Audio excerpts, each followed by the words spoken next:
మార్కాపురం జిల్లా ఎర్రగొండపాలెం మండలం వీరభద్రాపురం గ్రామ మండల పరిషత్ ప్రాథమిక పాఠశాలలో పూర్వ విద్యార్థులు చేపట్టిన అభివృద్ధి కార్యక్రమాలు ఆదర్శప్రాయమని మండల విద్యాశాఖ అధికారులు ఆంజనేయులు మల్లు నాయక్ కొనియాడారు. పాఠశాల ప్రధానోపాధ్యాయులు ఎక్కలి వెంకట సుబ్బారావు ఆధ్వర్యంలో 32 మంది పూర్వ విద్యార్థులు ఏకమై పాఠశాల అభివృద్ధికి విశేషంగా సహకరించారు. వారి సహకారంతో సుమారు 2.70 లక్షల వ్యయంతో పాఠశాల ప్రహరీపై ఇనుప కంచె ఏర్పాటు చేయడంతో పాటు విద్యార్థుల కోసం ఆధునిక ప్లే జోన్ ను నిర్మించారు. ప్లే జోన్ లో జారుడు బల్లలు, ఊగుడు బల్ల, గుండ్రటి నిచ్చెన వంటి ఆట పరికరాలను ఏర్పాటు చేసి చిన్నారులకు ఆనందకరమైన విద్యా వాతావరణాన్ని కల్పించారు.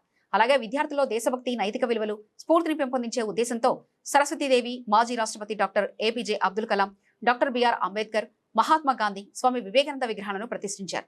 ఈ సందర్భంగా ఎంఈఓ ఆంజనేయులు మాట్లాడుతూ తాను చదువుకున్న పాఠశాలపై ఉన్న అభిమానంతో పూర్వ విద్యార్థులు ముందుకొచ్చి అభివృద్ధి పనులు చేపట్టడం అభినందనీయమని అన్నారు.